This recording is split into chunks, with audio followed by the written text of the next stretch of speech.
Hello everyone and welcome to Keeping Tabs on Chemistry. In this video we're going to be discussing colligative properties.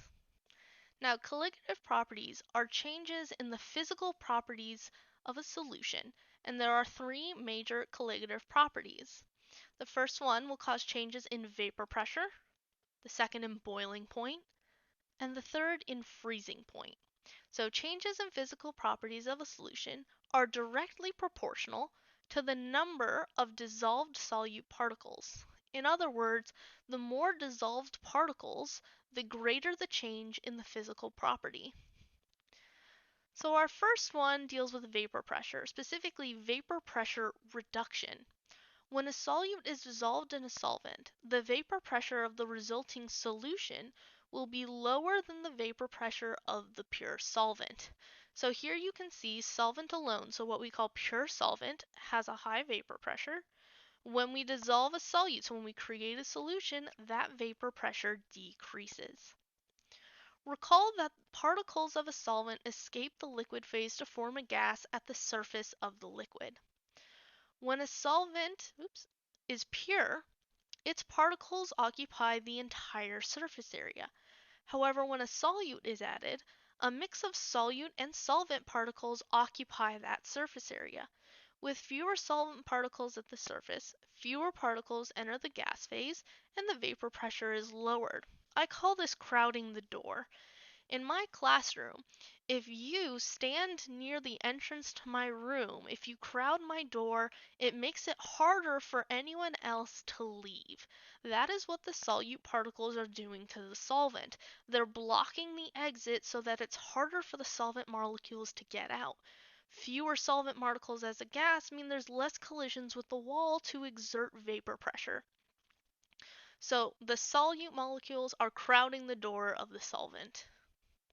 Now, vapor pressure reduction causes some side effects with the other physical properties. Boiling point elevation. When a solute is dissolved in a solvent, the boiling point of the resulting solution will be higher than the boiling point of the pure solvent. Recall that boiling occurs when the vapor pressure of the liquid is equal to the atmospheric pressure pushing down on the surface. So if adding a solute lowers the vapor pressure, then the solution must be heated to a higher temperature in order to have equal pressures, and the boiling point is therefore raised. It's changing the goalpost here.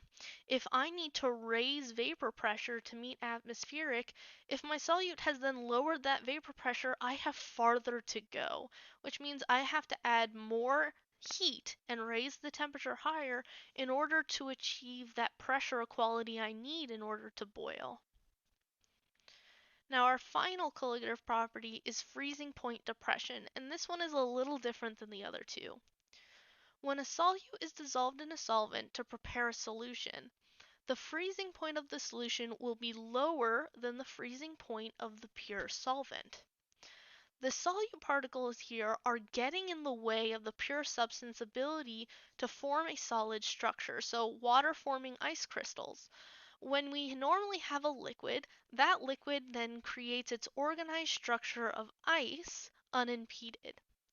So as the substance freezes, the concentration of solute particles in a solution will increase, right? As more and more ice forms its structure, there's more and more solute in my solution, which means it's going to be harder and harder for me to form a solid.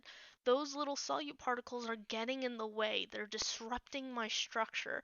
So I have to go to even lower temperatures to get the same organized structure and get rid of those solute particles.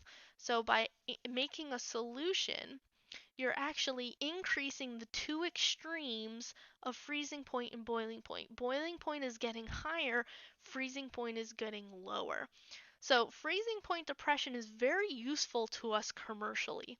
This is why governments salt the roads before a snowstorm. by salting the roads. When it snows and then melts, the biggest problem when it snows is the refreezing that causes roadways to be unsafe. So, by having salt on the roads, when that snow initially freezes, it forms a solution on the roadway that then has a lower freezing point. So it's not as likely to freeze at our 32 degrees Fahrenheit. It would have to be even colder for the road to refreeze over, say 26 degrees Fahrenheit. So this keeps the roads safer for longer. Now, it doesn't have to be a salt. I know in this area we sand the roads quite frequently. Remember, colligative properties, it does not matter the identity of the solute, just how many particles there are. So those sand particles are just as good as getting in the way as salt particles are. So sand and salt are just as effective. Now, that summarizes the three different types of colligative properties. I'll see you next time.